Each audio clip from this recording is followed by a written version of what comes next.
హల్లెలూయా, హల్లెలూయా, హల్లెలూయా, హల్లెలూయా. అందరం కళ్ళు మూసుకున్నట్లయితే దేవునికి ఆరాధన చేసుకుందాం, స్తుతిని చెల్లించుకుందాం. ప్రతి ఒక్కరు కూడా ప్రతి ఒక్కరు కూడా కళ్ళు మూసుకొని ప్రభు వైపు చేతులు ఎత్తుదాం. స్తోత్రము తండ్రి, స్తోత్రం, స్తోత్రం. సర్వోన్నతుడా, సర్వాధికారికి వేలాది వందనాలు, స్తుతులు, స్తోత్రాలు చెల్లించుకుంటున్నాం ప్రభువా. దేవా నీకే వందనాలు, వందనాలు, వందనాలు ప్రభువా. నీ సజీవ రేఖల కింద మమ్మల్ని భద్రపరిచినందుకే నీకు వేలాది వందనాలు, స్తుతులు, స్తోత్రాలు చెల్లించుకుంటున్నాం ప్రభువా. సర్వాధికారి నీకు వందనాలు, వందనాలు, వందనాలు ప్రభువా. దేవా నిన్ను స్తుతించే భాగ్యం ఇచ్చినందుకు నీకు వేలాది వందనాలు, స్తుతులు, స్తోత్రాలు చెల్లించుకుంటున్నాం ప్రభువా. నువ్వు ఆశ్చర్యకరుడు, ఆలోచనకర్త ప్రభువా. దేవా స్తుతులకు పాత్రుడు, స్తోత్రార్హుడు ప్రభువా, సర్వాధికారు ప్రభువా. దేవా సర్వం నీ చేతనే సృష్టింపబడి ఉన్నది ప్రభువా. దేవా నువ్వు లోక రక్షకుడు ప్రభువా. దేవా నీకే వేలాది వందనాలు, స్తుతులు, స్తోత్రాలు చెల్లించుకుంటున్నాం ప్రభువా. దేవా దేవా దేవానికి వందనాలు, వందనాలు. ఆరాధన పాట పాడుకొని దేవుని మహిమ పరుద్దాం. ప్రేమించేదన్ అధికముగా ఆరాధింతున్ ఆసక్తితో, ప్రేమించేదన్ అధికముగా ఆరాధింతున్ ఆసక్తితో, నిన్ను పూర్ణ మనసుతో ఆరాధింతున్ నిన్ను పూర్ణ బలముతో, ప్రేమించేదన్ నిన్ను పూర్ణ మనసుతో ఆరాధింతున్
మహోన్నతుడా మహాతండ్రి, నీకే వేలాది వందనాలు, స్తుతులు, స్తోత్రాలు చెల్లించుకుంటున్నాం ప్రభువా.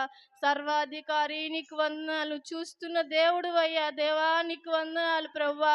సర్వోన్నతుడు ప్రభువా, దేవా స్వస్థపరిచే యెహోవా నేనే అన్నావు ప్రభువా. యెహోవా రప్పగా ఉన్న దేవుడు ప్రభువా. సర్వాధికారి నీకే వేలాది వందనాలు, స్తుతులు, స్తోత్రాలు చెల్లించుకుంటున్నాం ప్రభువా. దేవా రాజులను ఆశ్రయించుట కన్నా యెహోవా ఆశ్రయించుట మేలన్నావు ప్రభువా. దేవా మనుషులను ఆశ్రయించుట కంటే ప్రభువా యెహోవాను ఆశ్రయించుట మేలన్నావు ప్రభువా. దేవా మహోన్నతుడా, నీ మేలుతో మమ్మల్ని నింపుతున్నందుకు నీకు వేలాది వందనాలు, స్తుతులు, స్తోత్రాలు చెల్లించుకుంటున్నాం ప్రభా. మమ్మల్ని రక్షించినందుకే నీకు వేలాది వందనాలు, స్తుతులు, స్తోత్రాలు చెల్లించుకుంటున్నాం ప్రభా. సర్వాధికారి సర్వశక్తిమంతుడా, ఏమిచ్చినా నీ రుణం తీర్చుకోలేం ప్రభా. సర్వాధికారివై ఉన్న దేవుడు ప్రభా. దేవా మా బ్రతుకుల్లో వెలుగు దింపిన దేవుడు అయ్యా. సర్వాధికారి నీకు వేలాది వందనాలు, స్తుతులు, స్తోత్రాలు చెల్లించుకుంటున్నాం ప్రభా. అయ్యా సంఘంగా చేస్తున్నట్టు ఈ ఆరాధన అందుకోండి ప్రభువా. దేవానికి వందనాలు ప్రభువా. దేవానికే వేలాది స్తుతులు, స్తోత్రాలు చెల్లించుకుంటున్నాం ప్రభువా. దేవా ఈ చిన్న ఆరాధన నీ పాదాలు సంతనే సమర్పిస్తున్నాం పరమ తండ్రి. ఆమేన్. అందరికీ వందనాలు. దేవుడిచ్చినటువంటి ఈ చక్కటి సమయంలో దేవుడు మనకు అనుగ్రహించినటువంటి ఈ మంచి సందర్భంలో మనము 40 రోజులు ప్రతిరోజు కూడా దేవునితో దగ్గర సంబంధాన్ని దగ్గరగా మనము కలిగి ఉండడాన్ని బట్టి నేను సంతోషిస్తున్నాను. దేవుడే ఈ గొప్ప కృపను మనకిచ్చాడని మనము నమ్ముతూ దేవుణ్ణి స్తుతిద్దాము, దేవుణ్ణి ఆరాధిద్దాము, దేవుణ్ణి మహిమపరుద్దాం. మంచిది ప్రియులారా, ఆరాధనకి విచ్చేసిన మీ అందరికీ కూడా మరొకసారి వందనాలు తెలియజేస్తూ ఈరోజు కొద్ది మాటలు మనము దేవుని మాటలను ఆలకించే ప్రయత్నం అయితే చేద్దాము. గత 4-5 రోజులుగా మీకు కొన్ని విషయాలు నేను తెలియచేశాను. మొదటి రోజు చెప్పండి ఏం చెప్పాను? సువార్త. రెండో రోజు పాపము. మూడో రోజు నీతిమంతులుగా తీర్చబడుట. 4వ రోజు సమాధానపరచబడుట. ఈరోజు మీకు మరొక చక్కటి మాట తెలియచేసే ప్రయత్నం అయితే చేస్తున్నాను. క్రైస్తవులముగా దేవుణ్ణి నమ్ముకున్నటువంటి పిల్లలముగా ఉన్న మనము, దేవుని వైపు తిరిగినటువంటి వారంగా ఉన్న మనము పరిపూర్ణులం అంటారా? పరిపూర్ణంగా ఉన్నాము అని అంటారా? అంటే కాదని బైబిల్ అంటుంది. క్రైస్తవులైన వారు కేవలము క్షమింపబడిన వారు అని దేవుని వాక్యం సెలవిస్తుంది. మనము క్షమించబడ్డాం. పూర్వపు మనము పాపములో ఉన్నాము, ఈరోజు క్షమించబడి నీతిమంతులుగా మార్చబడ్డాం. అయితే మనం పరిశుద్ధులుగా మార్చబడ్డాం. ఈ పరిశుద్ధులుగా మార్చబడిన మనము దీంట్లో నుంచి ఇలా కొనసాగడం అవసరం. దేవునికి స్తోత్రం, హల్లెలూయా.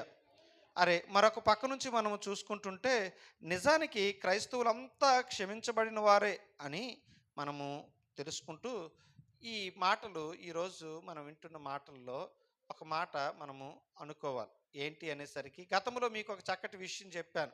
ఏమని తెలుసునా? ఫస్ట్ మనము జస్టిఫికేషన్ అని మాట విన్నాం, తరువాత శాంటిఫికేషన్ అని మాట కూడా మీకు తెలియచేశాను, తరువాత గ్లోరిఫికేషన్ అని మాట మీకు నేను తెలియచేశాను. మొదటి మాట జస్టిఫికేషన్ అంటే నీతిమంతులుగా తీర్చబడుట. అది జరిగింది ప్రక్రియ. ఇప్పుడు నీతిమంతులుగా తీర్చబడిన మనము మళ్ళా పాపము చేయకుండా ఉండిపోతామా అంటే లేదు.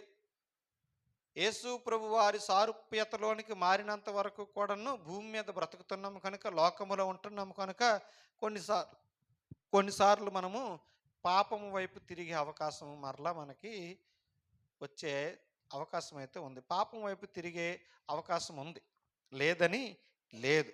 అయితే రోమీయులకు ఈ పత్రికను రాస్తున్న అపోస్తలుడైన పౌలు భక్తుడు 6వ అధ్యాయంలో ఇలా రాశాడు. ఏమని అంటే,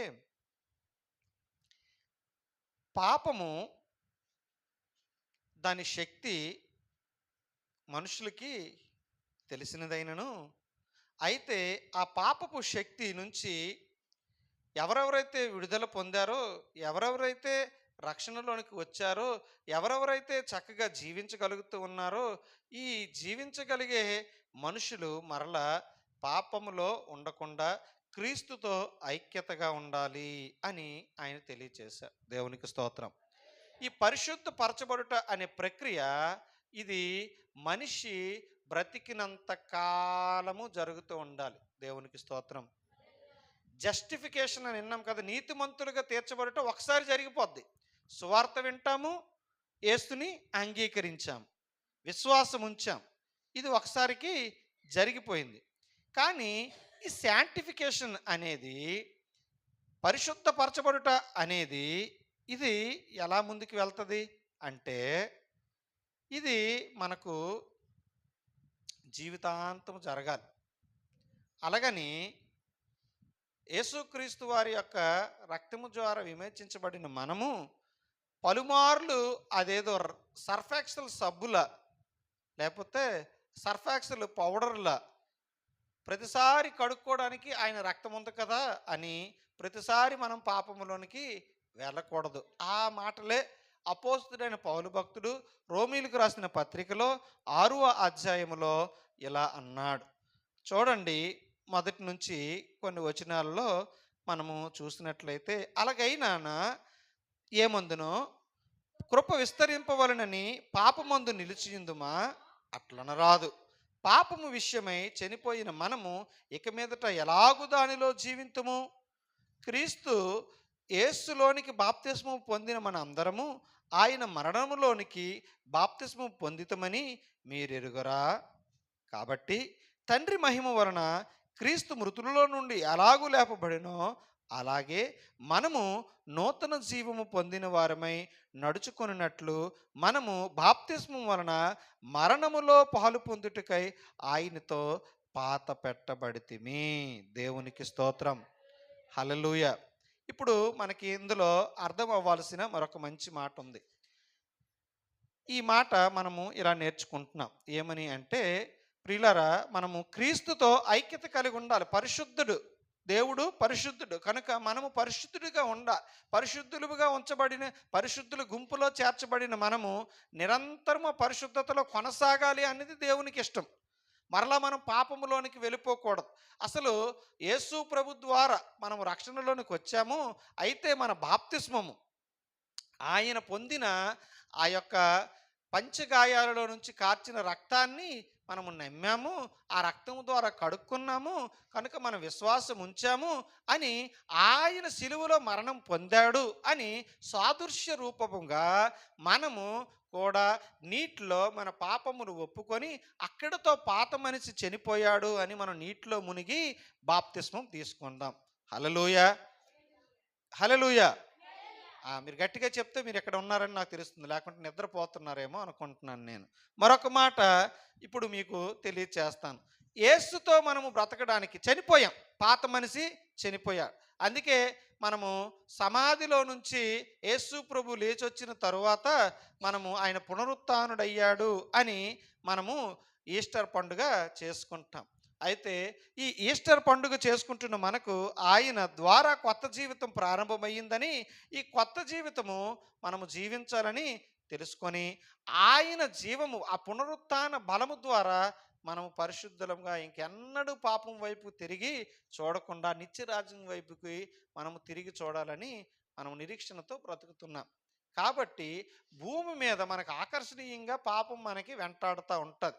ఒకవేళ మందిరానికి వస్తూ దేవునిలో ఉంటూ దేవుని దగ్గర గడుపుతున్నటువంటి మన జీవితాల్లో ఒకవేళ అటువంటి పాపపు ఆలోచనలు లేదా మన శరీరము ఆ రకంగా అది తీవ్రపడుతున్నప్పుడు దాన్ని మనము అదుపు చేసుకోవాలి. దేవునికి స్తోత్రం. ఈ పరిశుద్ధత అనేది ఒక బలవంతమైన నియామకము కాదు, బలవంతమైన నియామకము కాదు ప్రియులారా. ఏమంటున్నాడు అనేసరికి అపోస్తలుడైన పౌలు మనము రక్షణ పొందక మునుపు మనము దాసులముగా ఉన్నాము. దేనికి దాసులముగా ఉన్నాము అంటే పాపానికి దాసులుగా ఉన్నాం. రక్షణ పొందుకున్న తరువాత, మారు మనసు పొందుకున్న తరువాత మనము ఇప్పుడు ఎవరికి దాసులుగా ఉన్నాము అంటే దేవునికి దాసులుగా ఉన్నాం. దేవునికి స్తోత్రం. మన బానిసత్వము ముగిసిపోయింది. మన బానిసత్వము ముగిసిపోయింది. ఇంకా అక్కడి నుంచి ఒక మాట మనం గుర్తు చేసుకుంటే, ఇంకా దేవునికి మనము భాగం ఇవ్వాలి. బానిసత్వం అంటే దేవునికి మనము మన శక్తిని ఇవ్వాలి. మన సమర్పణ దేవునికి కావాలి. హల్లెలూయా. పరిశుద్ధపరచబడిన తర్వాత మనము దేవునికి లోబడాలి. ఇంతకుముందు దేనికి లోబడిపోయామంటే పాపానికి లోబడిపోయాం. ఇప్పుడు దేనికి లోబడాలి అంటే దేవునికి లోబడాలి. చూడండి, ఈ మాట ఎంత చక్కగా అపోజిడైన పౌలు భక్తుడు 6వ అధ్యాయము 17వ వచనము రోమాపత్రికలు అంటాడంటే, మీరు పాపమునకు దాసులై ఉంటిరి గాని ఏ ఉపదేశ క్రమమును మీకు అప్పగించబడితిరో మీరు అప్పగింపబడితిరో దానికి హృదయపూర్వకంగా లోబడిన వారై పాపము నుండి విమోచింపబడి నీతికి దాసులై, అమ్మ మీరు మైక్లో చదవట్లేదు కాబట్టి నేను చదువుతున్నాను చూడండి. దాసులైరి ఇందుకు దేవునికి స్తోత్రము. మీ శరీర బలహీనతను బట్టి మనుష్య రీతిగా మాట్లాడుచున్నాను. ఏమనగా అక్రమము చేయుటకై అపవిత్రతకును అక్రమముకును మీ అవయవములను దాసులుగా ఎలాగూ అప్పగించుదురో అలాగే పరిశుద్ధత కలుగుటకై ఇప్పుడు మీ అవయవములను నీతికి దాసులుగా అప్పగించండి. దేవునికి స్తోత్రం.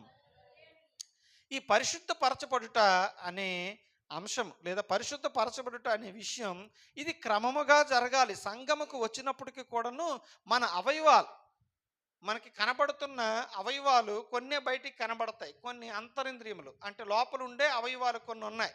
ఈ అంతర్గత అవయవాలు కూడా అవి దేవునికి మనం సజీవ యాగముగా సమర్పించుకోవాలి. 12వ అధ్యాయం అంటాడు రోమాపత్రికలోనే, మీ శరీరమును సజీవ యాగముగా దేవునికి అనుకూలముగా సమర్పించండి అంట. నీతికి మనము దాసులముగా, దేవునికి దాసులుగా మనము వాటిని సమర్పించుకొని అప్పగించగలగాలి. పూర్వము మనం పాపానికి దాసులై ఉన్నప్పుడు నీతి విషయమై నిర్బంధము లేని వారై ఉన్నాము. అప్పుడు నిర్బంధమే లేదు, మనకి ఎవరు బంధించలేదు. అయితే ఇప్పుడు ఆ బానిసత్వ బతుకు పోయింది కనుక పాపానికి మనం బానిసగా ఉన్నప్పుడు మన మీదకి ఏమొచ్చిందంటే మరణం వచ్చింది. మన బతుకులు పాపానికి అప్పగించుకున్నప్పుడు మనకి మరణం వచ్చింది. అదే మనం నీతికి అప్పగించుకుంటుంటే మనకి నిత్య జీవము కలుగుతూ ఉంది. దేవునికి స్తోత్రం. హల్లెలూయా.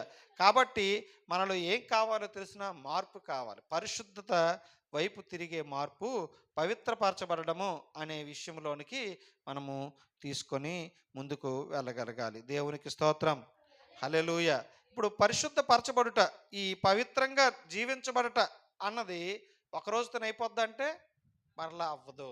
కాబట్టి మనము మన శరీరములో ఉంటున్న ప్రతి అవయము కూడా దేవునికి దాసోహంగా ఉంచాలి, దేవునికి అప్పగించాలి, దేవుని చేతులకు అప్పగించాలి. మొన్ననే మనము అవయవాల గురించి ఒక చక్కటి మెసేజ్ మనం విన్నాం. ఏమని అంటే కన్ను, చెవి, చేతులు, తల, హృదయం, కాళ్ళు, నోరు, వీటి కోసం మనం గత ఆదివారం విన్నాం కదా. యేసు ప్రభు వారు ఏమన్నారు తెలుసిన, నీ కన్ను చెడినదైతే దాన్ని పెరికి అవతల పడేయము, పరలోకములో నువ్వు ప్రవేశించుటకు ఒక కన్నుతో ప్రవేశించవచ్చు, నీకు అది మేలు అన్నాడు. నీ చెయ్యి చెడినదైతే దాన్ని తీసేయి, అది అభ్యంతరం అయితే దాన్ని తీసేయి, ఆ చెయ్యి లేకపోయినా నువ్వు పరలోకంలో హ్యాపీగా ఉండగలుగుతావు అన్నాడు. అంటే మన అవయవాలని ఇంకా మనం ఎప్పుడు కూడా పాపానికి అప్పగించకూడదు, దానికి దాసులుగా అప్పగించకూడదు అన్న మాట మాత్రం మనము గమనించుకుంటూ ఈరోజు మనము ఈ విషయము తెలుసుకున్నాం. ఏంటి అనేసరికి పాపానికి అంతము మరణము, నీతికి అంతము నిత్య జీవము. కనుక పవిత్రంగా భూమి మీద బతుకుతున్న మన బతుకులకు మనము ఆల్రెడీ యేసుక్రీస్తు వారితో చచ్చిపోయిన వారం. మన పాత జీవితము సమాధి చేయబడింది. మనము యేసుక్రీస్తు వారిలో ఇప్పుడు నూతన జీవితం జీవిస్తున్నాం. కాగా ఎవడైనా క్రీస్తునందు యుండిన యెడల వాడు నూతన సృష్టి అన్నది బైబిల్. కనుక ఈ రోజులో మనం బ్రతుకుతున్న బ్రతుకంతా నూతనమైన బ్రతుకు. ఈ బ్రతుకు నాది కాదు, ఈ బ్రతుకు నా దేవునిది. ఈ జీవితము నా దేవునిది. నేను బ్రతుకుతున్నదంతా నా దేవునిదే. నా రోజులు లెక్క పెట్టుకుంటూ పోతుంటే ఆయనే ఇదంతా కూడా నడిపిస్తూ ఉన్నాడు. దేవునికి స్తోత్రం. హల్లెలూయా. కాబట్టి ఈ బ్రతుకు మనది కాదు, ఈ అవయవాలు మనవి కావు, ఇవి క్రీస్తువి. ఎందుకంటే మన పాత మనిషి బాప్తిస్మం రోజునే చనిపోయాడు. మారు మనసు పొందుకున్న రోజునే ఆయన చనిపోయాడు. ఈరోజు ఈ నూతన వ్యక్తి పవిత్రముగా పరిశుద్ధముగా దేవుని కొరకు బ్రతుకుతున్నాడు. కనుక మరలా పాపం వైపు మన ఆలోచనలు, పాపం వైపు మన చూపులు, పాపం వైపు మన నడకలు నడకూడదని నేను మీకు తెలియచేస్తూ, పరిశుద్ధ జీవితము జీవించుకోవడం వలన, దేవునికి సమర్పించుకోవడం వలన మనము నిత్య జీవితానికి వారసులుగా, నిత్య జీవాన్ని మనం పొందుకునే వారంగా ఉంటామని తెలియచేస్తున్నాను. కనుక మనము అలా ఉందాము. ఒకవేళ అటువంటి ఆలోచనలు, అటువంటి మనస్సులో ఇప్పుడు వరకు బ్రతికిన వారు ఎవరైనా ఉంటే ఈ క్షణమే మనము దేవుని వైపుకు చూద్దాము, దాని నుంచి విడుదల పొందుదాము. నిరంతరము జరిగే ప్రక్రియ కనుక మనం పలుమార్లు పడిపోకుండా దేవుని దగ్గర గట్టి నిర్ణయం తీసుకుందాము. దేవా, ఎంత బలహీనత కలిగిన, ఎంత బలమైన ఘోరమైన ఆ పాపము నా ఎదుటికి వచ్చినా నేను దానికి బలహీన పడిపోయి దాసుడిని మరి ఇంకా ఎప్పటికీ అవ్వను ప్రభువా అంటూ ప్రార్థన చేసుకుందాం. నేను నీతికి మాత్రమే దాసుడిని అవుతాను ప్రభువా, నేను నీకు మాత్రమే దాసుడిగా బ్రతుకుతాను ప్రభువా అంటూ ప్రార్థన చేసుకుందాం. పరమందు ఆసీనుడు అయిన మా పరమ తండ్రి, నీ శ్రేష్ఠ నామానికి వందనాలయ్యా. ఈరోజు పవిత్రపరచబడుట, పరిశుద్ధపరచబడుట అన్న మాట మేము నేర్చుకుని, దేవా నా తండ్రి, ఆ పరిశుద్ధపరచబడుట నా తండ్రి, ఈ శాంటిఫికేషన్ అనే మాటలో నా తండ్రి ఇది కంటిన్యూగా జరగాల్సిన ప్రక్రియ. ఒకసారి మారు మనసు పొందినాక మరలా నేను పాపములో పడిపోనని ఏమీ లేదు, కానీ మరలా నేను పాపములో పడిపోయే అవకాశం ఉంది. కానీ నా తండ్రి ప్రభు, నీ వైపుకు చూస్తుంటే నేను పాపములో పడిపోను అని నాకు తెలిసింది. కాబట్టి నీ వైపుకే చూస్తూ దేవా, నా తన పరిశుద్ధుడివైన నీ యొక్క లేఖనాల వైపే చూస్తూ, నీ వైపే చూస్తూ దేవా, నా జీవితాన్ని నేను కొనసాగించడానికి సహాయం చేయండి. అయా నా తండ్రి, పాపము ద్వారా మరణం వచ్చింది. అయా నా తండ్రి ప్రభువున పరిశుద్ధత ద్వారా నా తండ్రి నిత్య జీవం కలుగుతూ ఉంది. కనుక ఈరోజు మేము ఎవరము కూడా పడిపోకుండా పరిశుద్ధతతో జీవించి సంఘములో, సమాజములో నా తండ్రి నీకు మహిమ తెచ్చేవారిగా ఉంచమని దేవా నా తండ్రి ప్రభువును కూడి వచ్చిన మమ్మల్ని అందరినీ దీవించి ఆశీర్వదించమని యేసుక్రీస్తు నామములో ప్రార్థించి వేడుకుంటున్నాను తండ్రి. ఆమేన్.